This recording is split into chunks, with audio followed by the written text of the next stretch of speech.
Halo guys, balik lagi sama aku Marsha Miss. Dan kali ini kita akan ngobrol bareng Kak Adam Lucius. Halo, gimana Kak kabarnya sekarang?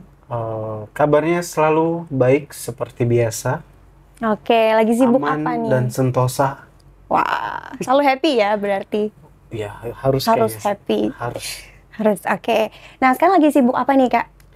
Kesibukan sekarang sebenarnya lebih ke ini sih, ngurusin berapa Oke, project gitu kan. Tapi gue nggak bisa nyebutin di sini dulu. Nanti aja kalau udah selesai rahasia ya, baru masih rahasia udah jadi nih. aja baru nanti gue ceritain. Kedua lebih ke penelitian sih. Oke, oke. Penelitian bersama anak-anak Dewan 12 sih. Jadi kita lagi penelitian tentang Adam Hawa, Oke. terus tentang fitnah akhir zaman. Karena akhirnya kita menemukan pola dari salah satu dari banyak fitnah-fitnah yang bermunculan, yaitu adalah saling tunjuk-menunjuk siapa itu Yajuj dan Majuj dan Gog Magog itu sendiri sebenarnya gitu. Oh, berat banget Jadi nih topiknya iya di kayaknya ya. situ. Jadi beberapa agama kayak saling tunjuk-menunjuk gitu loh. Oke. Jadi sebenarnya ada banyak fitnah, cuman baru kita presentasiin ke publik itu baru satu gitu. Oke, oke. Gitu. Dia paling ngurus ini kali ya, kerjaan, lebih ke sibuk uh, bisnis aja sih. Jadi mulai mencoba dunia bisnis sedikit untuk lebih memenuhi kebutuhan keluarga aja sih. Oh, Jadi jangan sampai nggak seimbang gitu, jadi lupa sama tanggung jawab keluarga. Nah, karena banyak pelaku-pelaku spiritual yang malah lupa sama keluarganya gitu loh, jadi hmm, ditelantarin gitu loh, nggak nggak diurus. diurus gitu, Oke. lupa orang tua, lupa keluarga, tuh ada yang kayak gitu loh. Jadi lebih ke nilai, gue kadang merasa lebih ke kayak nilai ego, lebih memikirkan kedamaian dirinya sendiri tapi nggak mikirin tanggung jawabnya dia sama keluarga gitu. Ada yang kayak gitu juga, jadi kadang pengen seimbang aja sih. Oke, sesuai moto Dewan Nah, 12 ya tentang keseimbangan. keseimbangan. Cakep. Oke. Nah, terus itu lebih ke ngurus klien-klien aja sih. Itu aja sih. Ah, oke. Nah, ngomongin soal klien nih, Kak. Biasanya kalau sekarang nih Hmm. paling sering itu handle case apa sih, Kak, dari klien? Kebanyakan itu untuk sekarang ini ya lebih ke kasus-kasus pesugihan sih. Oh, pesugihan ya. Iya, pesugihan, Oh, kasus pesugihan gitu. oke, Karena oke. zaman sekarang kan lagi fase mau ke arah krisis kan gitu, mau ke arah krisis. Mm-mm. Jadi banyak orang yang pengen cepet gitu, pengen Instan cepet ya. Kayak instan. super mie gitu ya, Nah, Kak. pengen cepet tajir, pengen Oke. cepet punya Sukses lah, jabatan, makmur sukses, ya. makmur gitu. Tapi Mm-mm-mm. pakai jalur Jalur cepat. jalur cepat Oke, oke. gitu. Nah, ngomongin soal Hmm. pesugihan nih, Hmm. Kak. Jadi waktu kemarin-kemarin itu Hmm. aku sempat sih denger podcast. Jadi podcastnya ini tuh lebih ke cerita nyata. Hmm. Dimana ada seorang ibu-ibu, Hmm. kita sebut aja Ibu Mawar ya namanya. Nah, Ibu Mawar ini dia Kenapa harus mawar? kenapa harus Mawar? Karena kita Kenapa samarkan namanya dan kita cari yang paling gampang. untuk Oke, nah Bu Mawar ya? Ibu Mawar. Nah, Ibu Mawar ini dia punya 2 orang anak gitu. Dan memang suaminya bekerja dan Ibu Mawar pun bekerja di sebuah pabrik. Singkat cerita, dia merasa stres nih keluhannya ceritanya. Dia stres bahwa keluhannya sih suaminya ini lebih mementingkan sanak saudara dari pihak suami ketimbang rumah tangganya sendiri.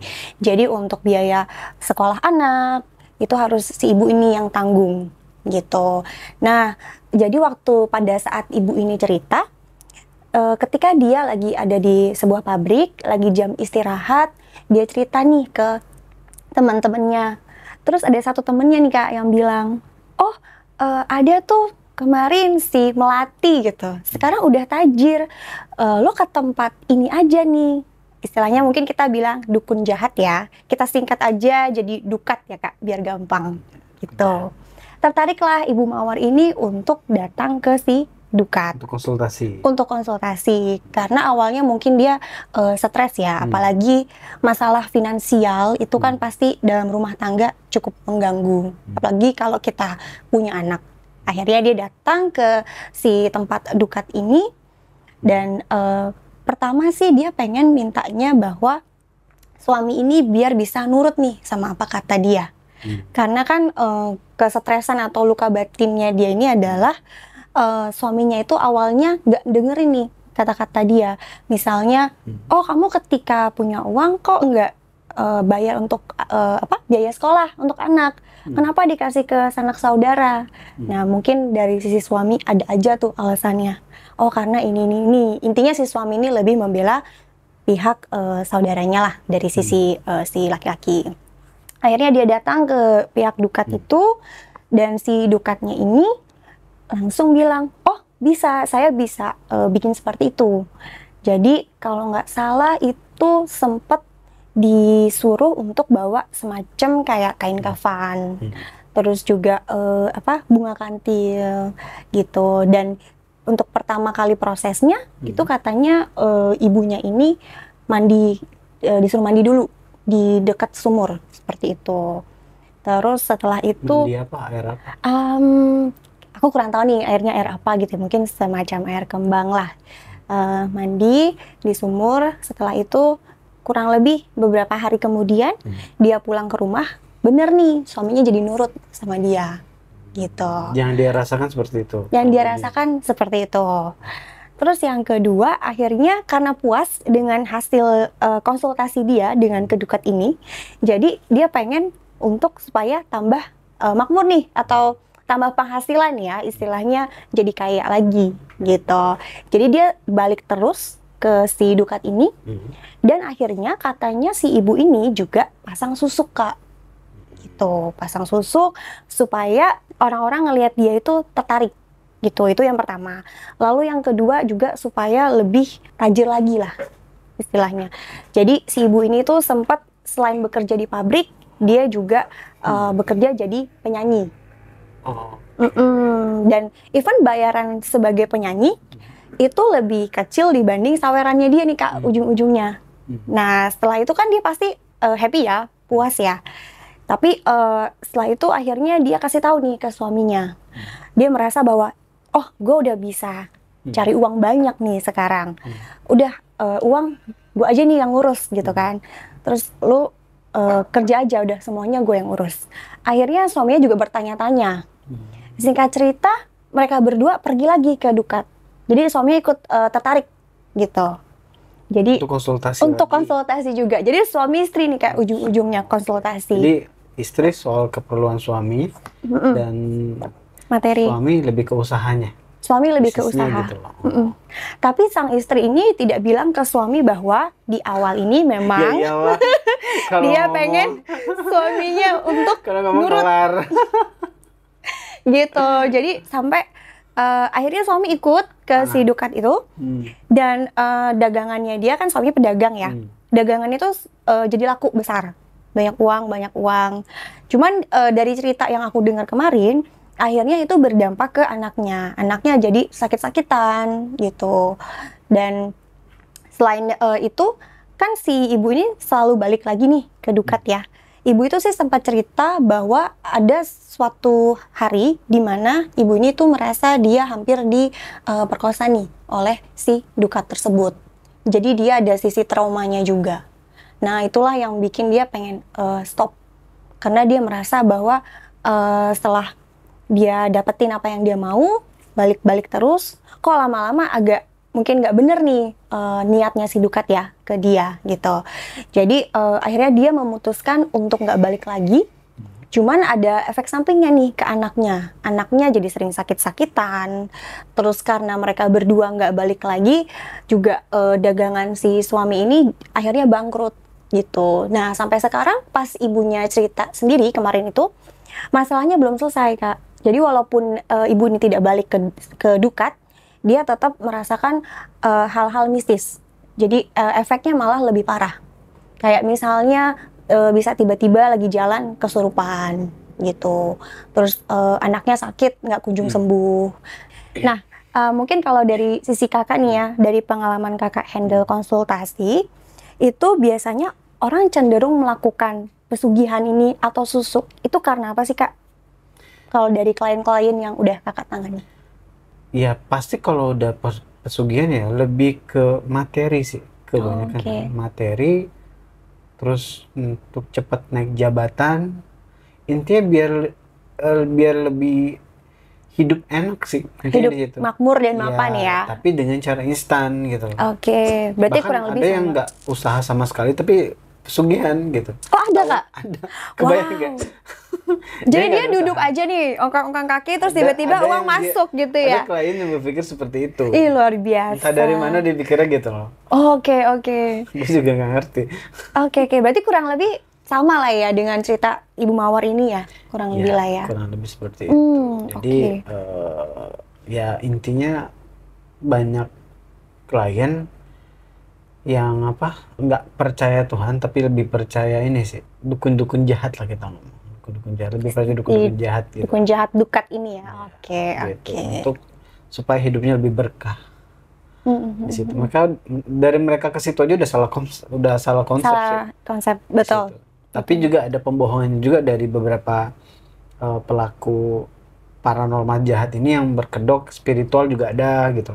Oh, oke, Ada oke. dia berkedok spiritual pemuka agama rupanya yang dikerjakan adalah negatif Yang itu juga negatif. ada gitu. I see. Lebih ke kayak memberikan energi-energi negatif, terus kontrak-kontrak jahat. Bahkan si pelaku paranormal yang jahat ini pun dia nggak sadar sebenarnya apa yang dia lakukan sebenarnya. Oh bisa nggak sadar juga Kak? Dia nggak sadar karena dia kan beberapa momen itu ada beberapa paranormal jahat tuh dia sebagai alat yang sudah dikuasai sama baik itu energi the monster ataupun iblis Oke. untuk menebarkan kejahatan dan dosa-dosa. Oke, mungkin Nanti secara alam bawah sadar ya. Ya. Jadi kepake Ya. ilmunya untuk yang lebih ke arah Ya, negatif. balik lagi juga si paranormal itu juga dibisikin untuk lebih berfokus pada Hal-hal duniawi. lah. Oke Kak, jadi mungkin orang-orang yang memang pengen sesuatu yang instan itu tentu datangnya ke paranormal yang jahat ya atau dukun yang jahat. Karena aku juga sempat lihat nih pada saat kemarin aku nonton podcastnya, yang aku lihat sih si Ibu Mawar ini karakternya itu lebih ke tipenya cepat dalam mengambil keputusan atau kesimpulan gitu. Terus juga dia cenderung untuk bertindak sebelum berpikir. Walaupun memang si Ibu Mawar ini terlihat sayang sekali nih sama anaknya. Tapi untuk sisi dari diri dia itu aku lihat ada lebih ke arah ambisius dan jadi lumayan temperamen. Mungkin itu juga didasarkan karena masalah finansial ya yang terjadi di rumah tangganya. Jadi ini hasil dari scanning kamu. Iya, betul. Nah, jadi ini gambar orangnya nih, Kak. Ya, kalau kadang scanning sih dari foto ini ya sesuai dengan apa yang kamu sampaikan. Orangnya tipe orang yang benar-benar tidak kritis dalam mengambil dalam berpikir maupun tindakan. Dia tidak mengetahui apa yang dia lakukan dan bahkan output dari apa yang dia lakukan itu sendiri, padahal membahayakan. Jadi kan harusnya kita cari tahu dulu nih si paranormal ini benar apa enggak orangnya gitu kan.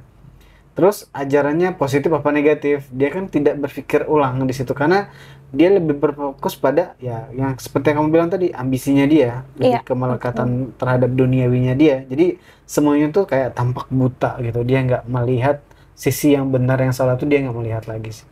Mungkin ada dilandasi rasa kekecewaan juga ya Kak ya. Emang kenapa tuh? Oh oke, dilandasi kekecewaan itu karena yang aku lihat ini memang Ibu Mawar itu di rumah itu sering bertengkar sih Kak sama suaminya ya. Jadi lebih ke arah finansial, masalah finansial. Oh, jadi finansial mereka sering ada keributan gitu loh. Ada keributan gitu. Gara-gara? Gara-gara tidak diprioritaskan. Maksudnya dia istrinya ada banyak apa gimana? Istrinya cuma satu. Istrinya Dia satu nih. doang nih Kak sendiri.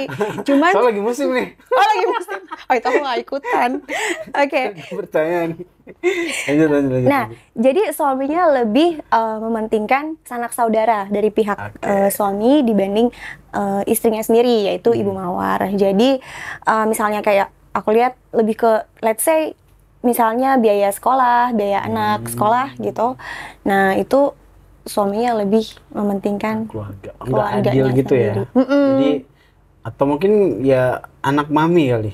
Bisa jadi. Karena kenapa? aku sebenarnya lihat Ibu Mawar ya baik, tapi mungkin karena dia kecewa dengan karakternya yang seperti itu, akhirnya dia mulai ada stres ya, ada depresi. Nah, makanya melakukan jalan pintas seperti itu. Jadi Gitu. yang salah juga suaminya sih. Ya. Nggak, kurang bertanggung jawab sih. Karena kalau dalam hubungan itu rumah tangga kan pasti seimbang ya Kak ya. Balik lagi nih ke seimbangan ya. Harus saling melengkapi, harus juga komunikasi gitu ya Kak ya. Oke. Jadi yang tunggu deh, yang gua agak bingung gini. Tapi suaminya punya usaha. Suaminya punya usaha dagang. Dagang. Cuman hasil dari keuntungannya itu lebih besar ke keluarganya suaminya ketimbang rumah tangganya. Iya, Itu betul. hitungannya dari mana? Gue juga agak bingung tuh. Wah, itu aku juga kurang tahu tuh. Gimana tuh?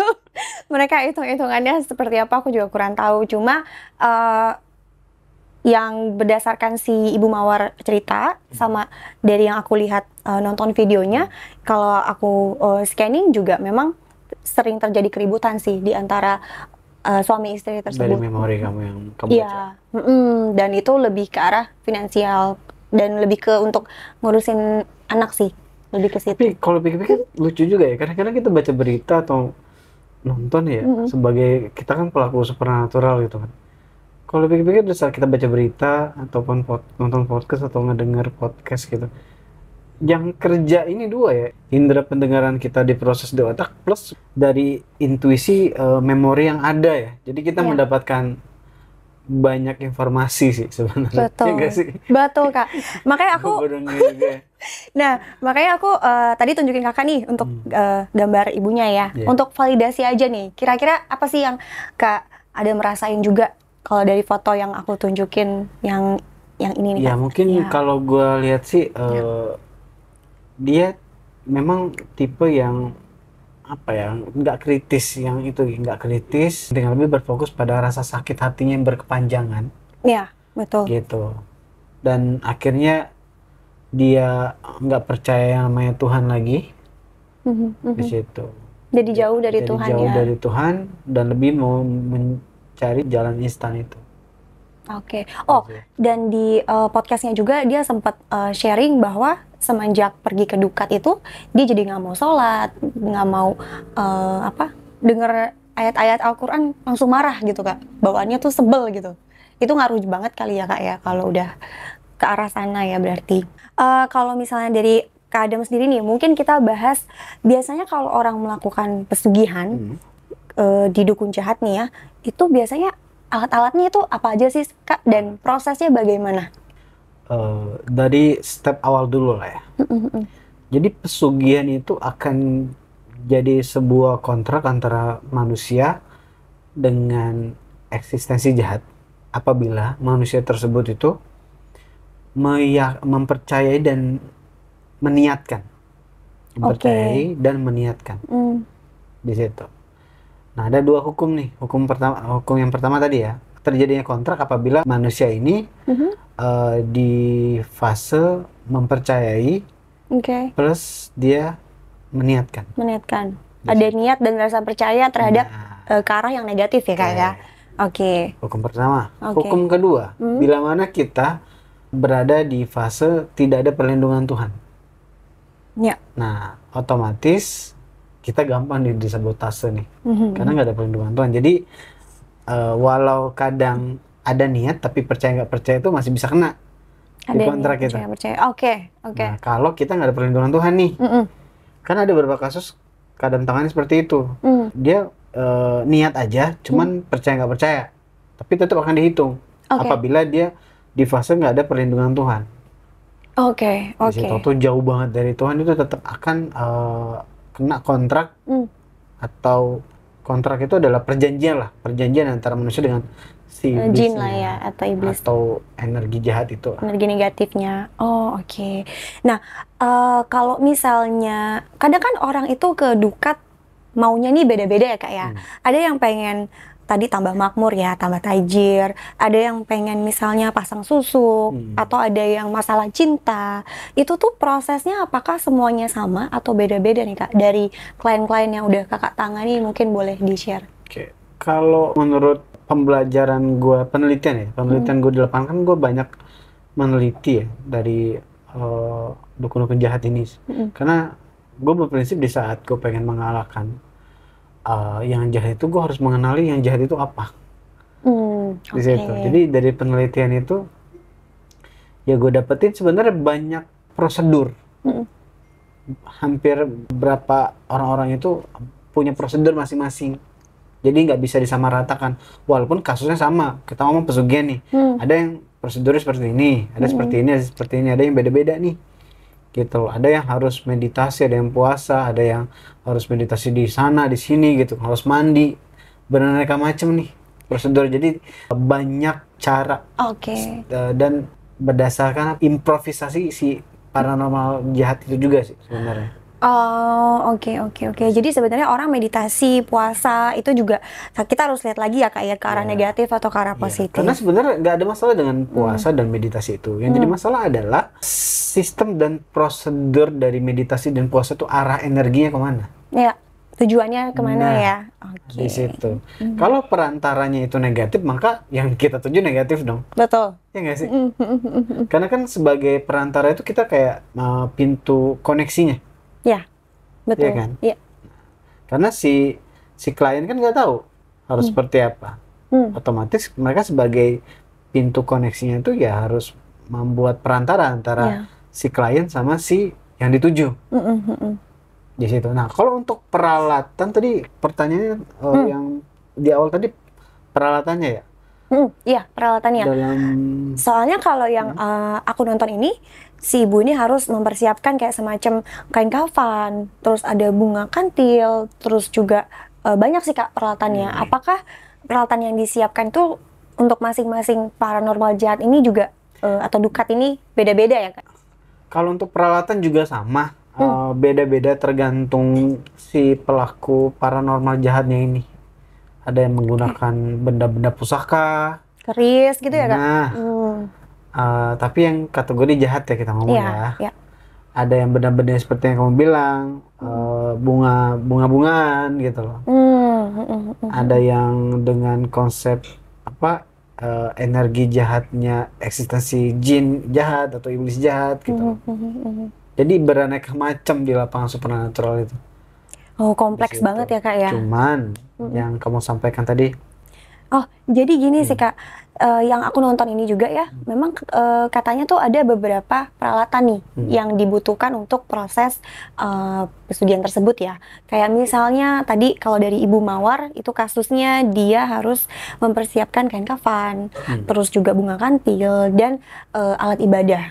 Nah, kalau alat ibadah gitu jadi gimana ya Kak ya? Kalau ke arah negatif itu kenapa harus alat ibadah tuh kayaknya jadi gini, kita harus memahami politik of Satan. oke, dalam nih berat nih. Nah, jadi politik Satan itu selalu berfokus sistemnya itu harus menyesatkan banyak orang. Jadi di saat ada sebuah peristiwa atau kejadian yang tersesat itu harusnya banyak orang. Nah, di sini aja kita sudah merasa bahwa yang tertipu itu dua orang kan, si dukun jahat sama si klien. Si dukun jahat emang dia tahu apa yang dia lakukan? Pasti dia nggak tahu. Oh, berarti si dukun jahat ini memang Nggak tahu.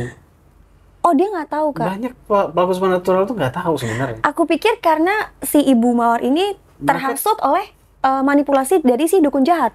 Tapi ternyata Karena dukun berarti juga tersugesti, dukun jahat itu juga tersugesti. oke, dari si energi negatif. Iya, gitu. Baik, Mereka baik. pikir ini peralatan bisa difungsikan selain buat ibadah menjadi tempat, menjadi salah satu media untuk pesugihan gitu loh.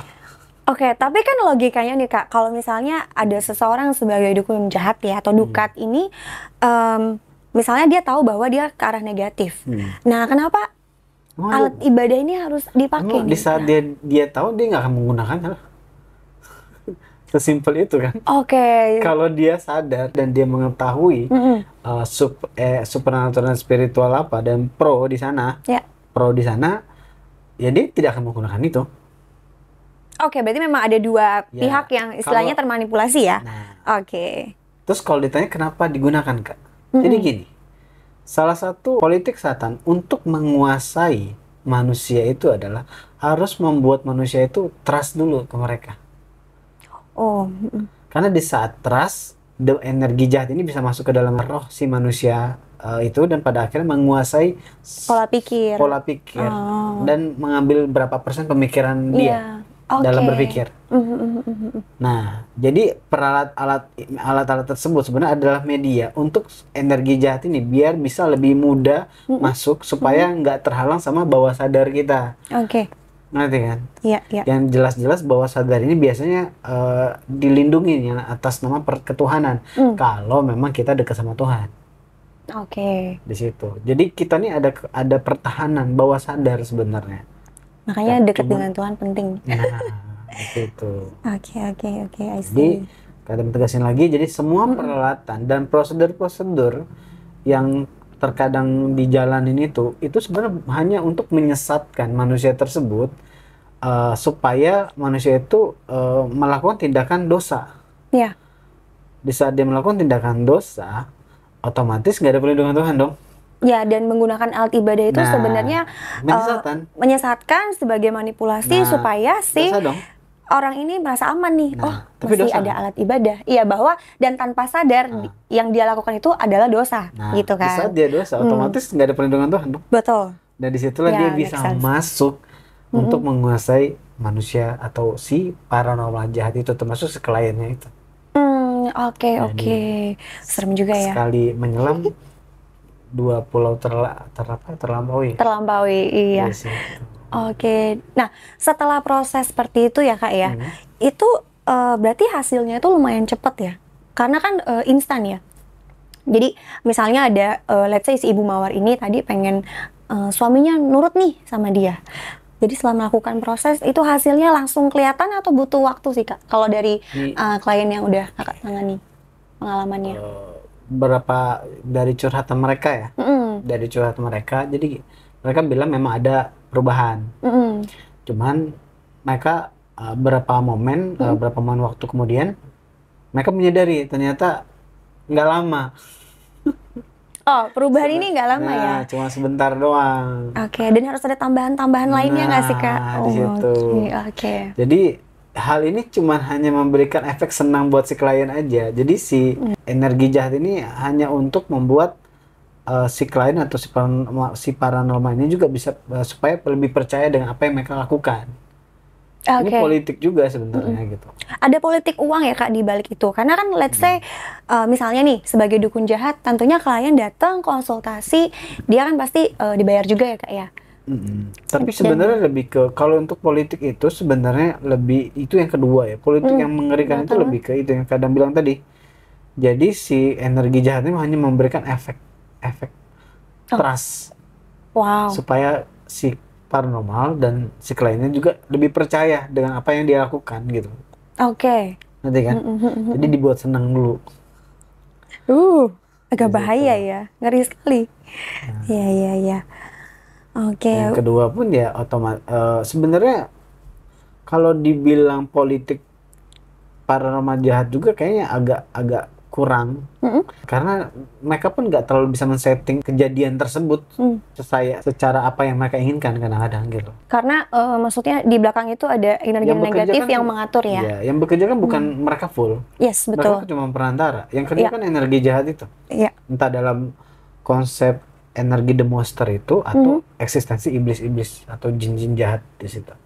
Berarti secara nggak langsung kontraknya itu di dua pihak ini ya Kak ya, selain di pihak si yang konsultasi dan juga di pihak si paranormal jahat ya atau dukun jahat. Mereka berdua sebenarnya korban sih, udah.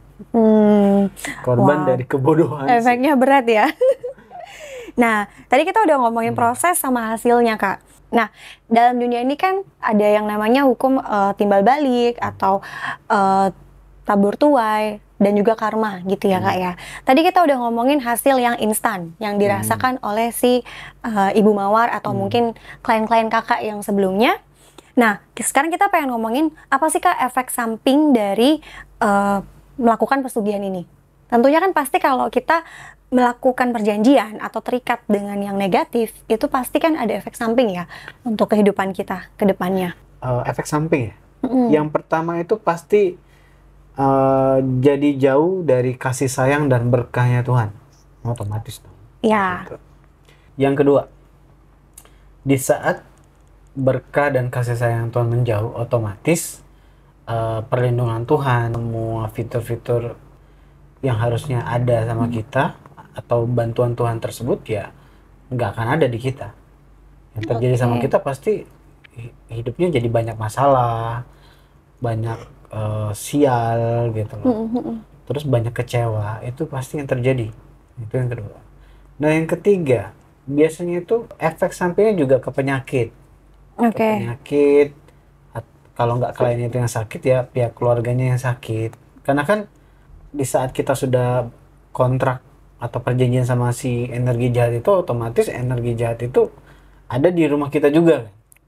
Dan Betul. pasti energi itu meradiasi orang rumah. Dan aura atau vibes rumah juga jadi berbeda ya. Hawanya jadi nggak enak, jadi negatif. Dan pada akhirnya meradiasi orang-orang di rumah, ya banyak efek samping lah di saat energi itu meradiasi, yaitu bukan cuma sakit tapi orang rumah jadi gampang stres, gampang ada keributan, gampang emosi, gitu. Itu yang ketiga.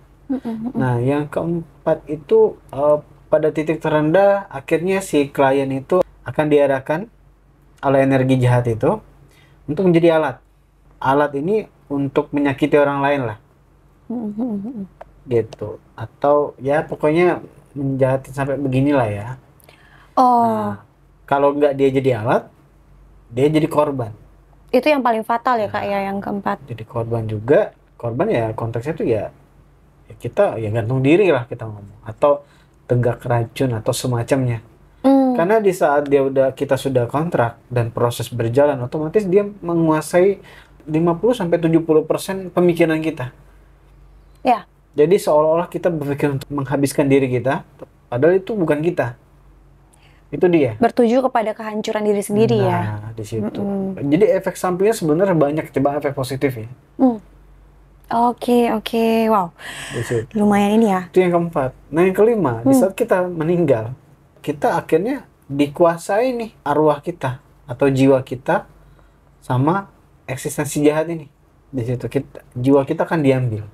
Karena konteksnya gini, oke kita udah bayar dukun jahatnya kan, kita kan belum bayar ini eksistensi jahatnya kan, nggak mungkin pakai materi, pakai uang kan, nggak mungkin pakai cek juga kan, karena udah dimensi yang berbeda ya. Jadi transaksi itu terjadi, pembayarannya itu bukan dari segi uang atau emas atau apapun bentuk materi itu, tapi lebih ke jiwa kita yang dijual.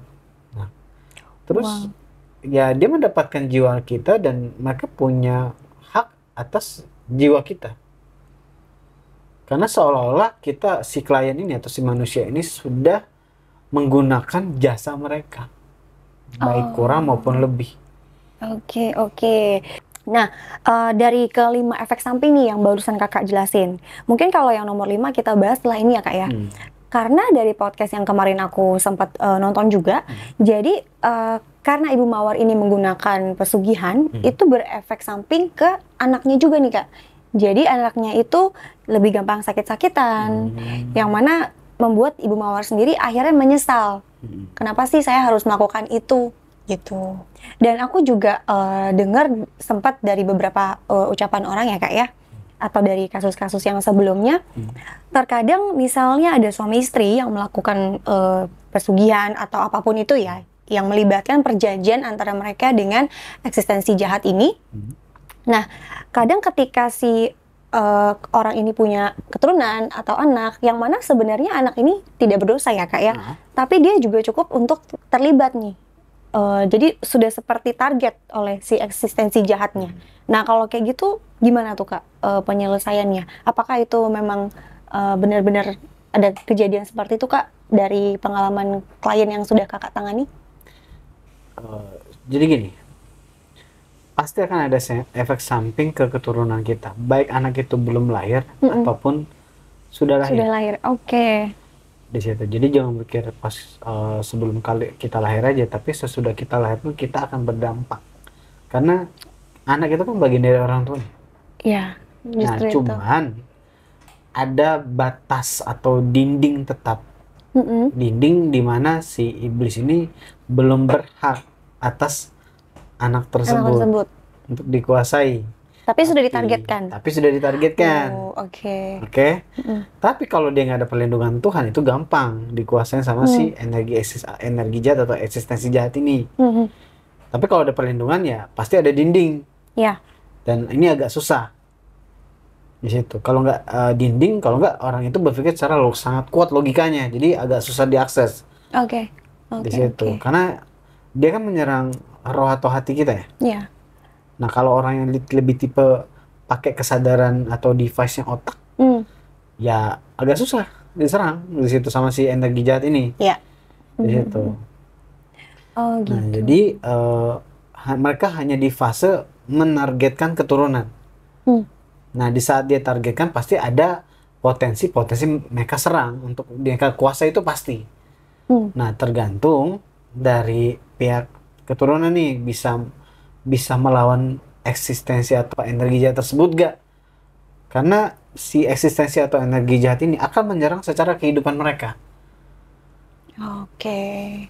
Tapi masih bisa tertolong kan Kak ya untuk anak yang kita bilangnya tidak berdosa ini gitu Ya, misalnya. selama dia Dekat dengan Tuhan. Dekat dengan Tuhan, itu buat Kak Adam itu yang paling teraman sih. Oke. Itu yang paling teraman karena di saat kita punya perlindungan Tuhan ya aman. Oke, menarik sekali ya Kak ya pembahasannya ya. Pantasan ketika kalau untuk efek samping yang tadi selain ada penyakit ya, kan sesuai juga nih dengan apa yang dialami oleh Ibu Mawar dan keluarganya. Kadang aku juga sering ketika aku scanning, misalnya ada beberapa jiwa-jiwa yang sebelumnya itu melakukan perjanjian nih dengan energi yang negatif. Itu mereka agak sulit juga ya Kak untuk diajak komunikasi gitu. Dan sebenarnya kita masih boleh nggak sih mendoakan mereka? Atau udah terlanjur nih milik hak si iblis ini jadi agak sulit atau gimana nih Kak? Yang kita bisa lakukan ya pasti harus mendoakan ya. Kalau ditanya sampai, ya kadang merasa di saat unsur kasih itu pasti sampai. Kecuali doa tapi niatnya beda, kadang nggak tahu ya. Tapi masih bisa diselamatkan nggak sih Kak untuk jiwa-jiwa yang udah diambil hak miliknya ini oleh bisa nggak bisa tergantung keputusan Tuhan sih. Wow. Di situ keputusan Tuhan, baik itu yang nolong anaknya sendiri ataupun melalui perantara bantuan para pelaku spiritual. Sebenarnya di saat hal itu terjadi, para pelaku spiritual itu seperti pengacara sebenarnya. Seperti analogi seperti pengacara antara ya kita ngebahas secara dia adalah pelaku ini bisa selamat atau enggak. Di situ. Jadi antara kita sebagai pelaku spiritual dengan eksistensi jahat itu kita rebutan sebenarnya. Kadang mungkin ada yang takut. Intinya akan terjadi rebutan. Rebutan pantas kasih manusia atau klien ini berada di pihak kegelapan apa pihak cahaya. Oke. Ngerti kan? Jadi itu ada Kita di tengah-tengah untuk menyelamatkan gitu. Dia di mana nih gitu loh. Karena mungkin niat kita baik tapi tetap itu jadi sebuah perebutan gitu ya. Iya, perebutan. Orang ini layak ke pihak kegelapan atau pihak cahaya nih. Nah, tugas kita kan sebagai perantara spiritual dalam membantu dia untuk lolos gitu loh dari haknya si para iblis atau eksistensi jahat itulah. Karena kenapa? Sebagian besar selalu di saat kadang mau menyelamatkan Armon kita nyebutnya Armon ya. Armon tuh arwah monster, arwah yang udah dikuasain monster lah.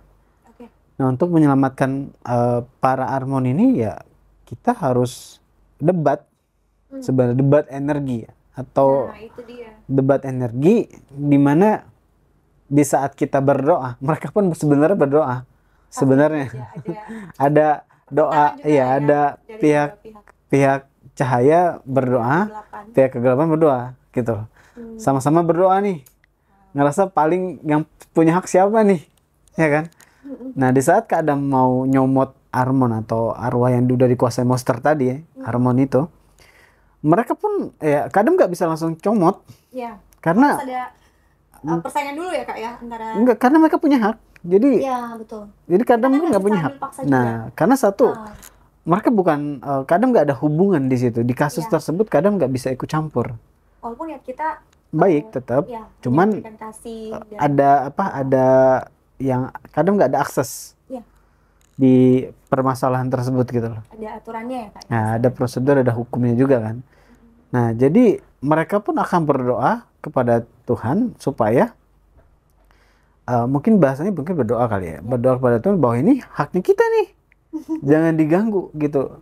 Dan seolah-olah yang zolim itu gua.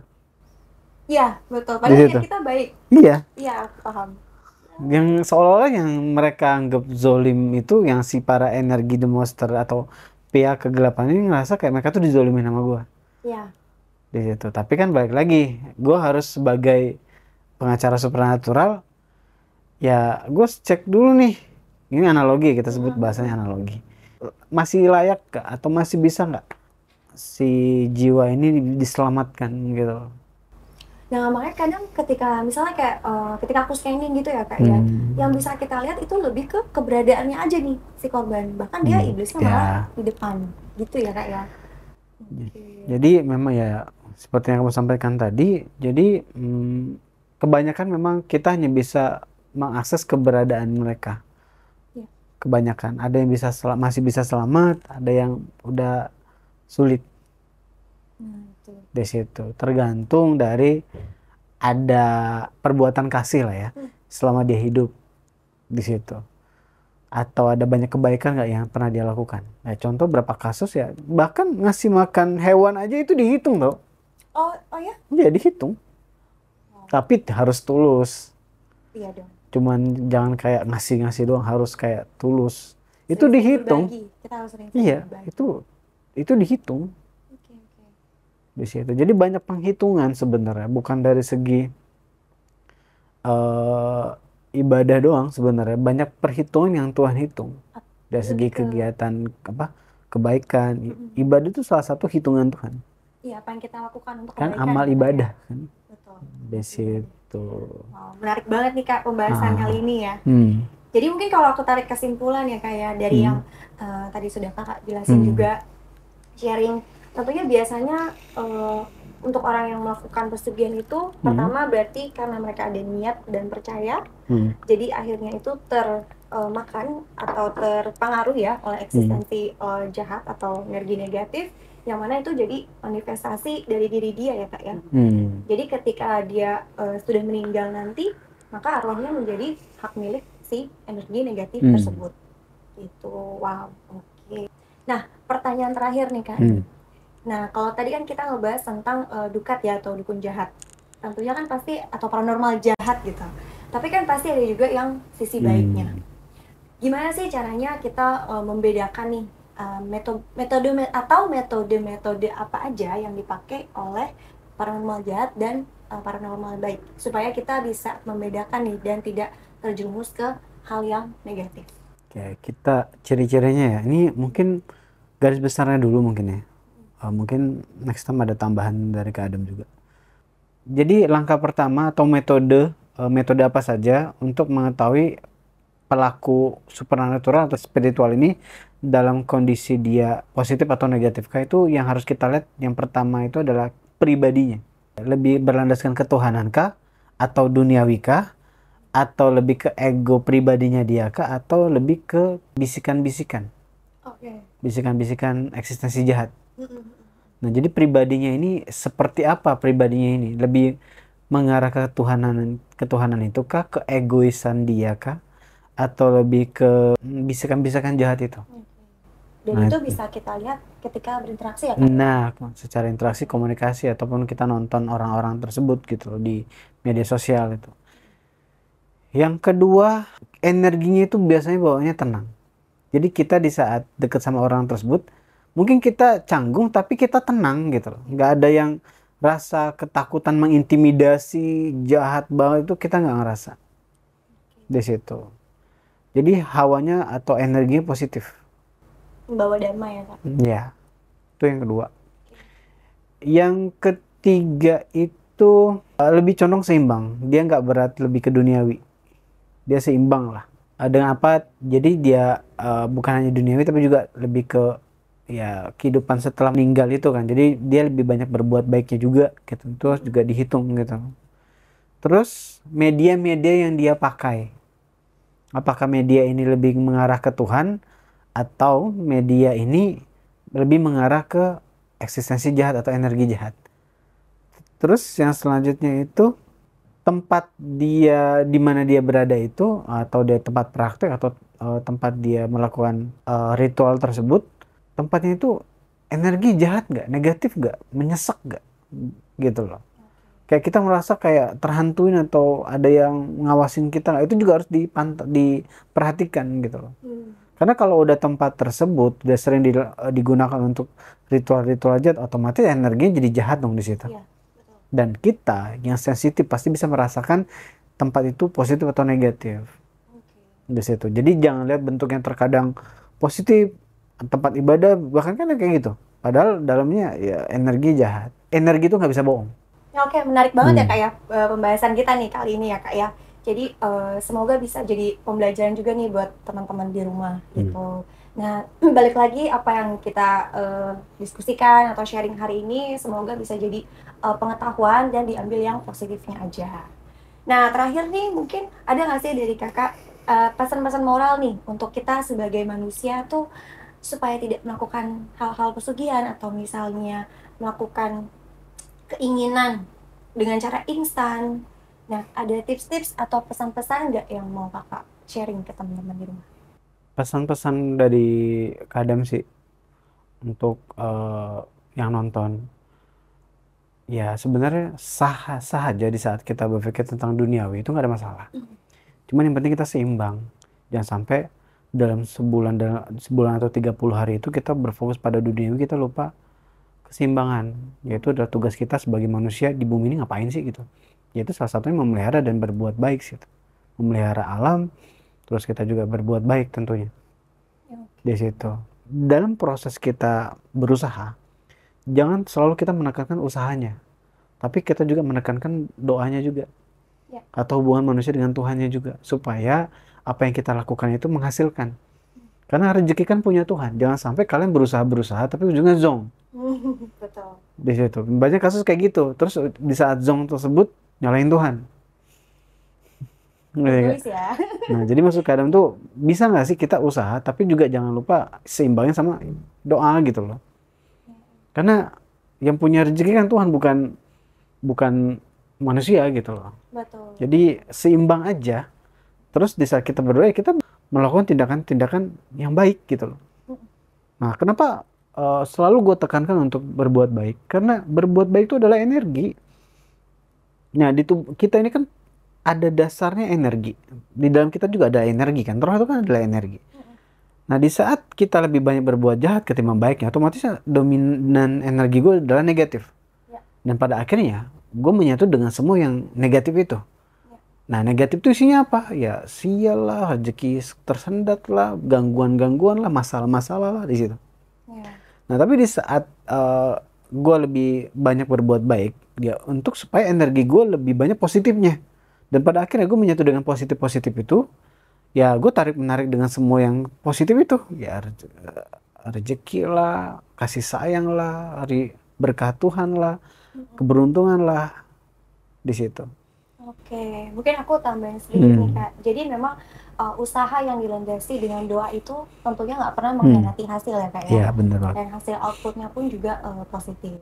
Benar, itu benar, Kadam setuju. Dan nggak ada yang instan ya Kak ya di dunia ini ya. Semuanya butuh proses. Dari proses itu menghasilkan progres dan progres menghasilkan dampak yang positif atau hasil yang positif. Iya. Dan satu hal lagi, jangan nyerah. Kita juga harus mengenal tentang timing Tuhan. Waktu yang Tuhan sudah tentukan. Karena mungkin kenapa Tuhan belum ngasih kita rezeki, baik itu mungkin materi ataupun kita ngomong anak lah ya. Mungkin Tuhan tahu waktunya nggak tepat. Belum tepat. Nah, mungkin dari kitanya belum siap. Seolah kan kita kan banyak kan sekarang sok-sok udah siap padahal ya belum siap gitu. Tuhan lebih mengetahui apa yang kita tidak ketahui sebenarnya. Jadi mengertilah bahwa Tuhan itu punya waktu yang Dia tahu, lebih mengetahui daripada kita. Yang penting kita hidup baik-baik aja gitu aja. Lebih berfokus di situ lah. Terus kalau ditanya, terus nggak boleh bikin dosa sama sekali Kak? Ya, sebenarnya yang namanya manusia pasti ada dosa, itu nggak mungkin nggak ada dosa. Cuman kita jangan sampai membesarkan dosa tersebut, dan harusnya kita juga harus mengimbangi dari perbuatan baik juga supaya dosa atau nilai jahat dari kita tuh terus diperkecil gitu ukurannya lah kita ngomong. Oke. Sangat insightful banget nih Kak pembahasan kita ya kali ini. Thank you nih Kakak udah mau sharing-sharing bareng untuk teman-teman di rumah. Oke, mungkin segitu dulu ya guys untuk episode kali ini. Kalau misalnya kalian ada ide mau kita bahas apa, boleh komen di bawah. Oh ya, untuk para The Guardian dan El Warrior ditunggu, kita di SGen bakal ada penelitian lanjutan lagi digodok atau digarap sama tim kita tentang mengenai ya sejarah Adam Hawa nanti di situ. Banyak pembelajaran banget, jadi gabung ke membership SGen. Itu aja sih sebenarnya. Oke, sekian dulu guys. Kita nanti balik lagi. Thank you. Bye. Bye.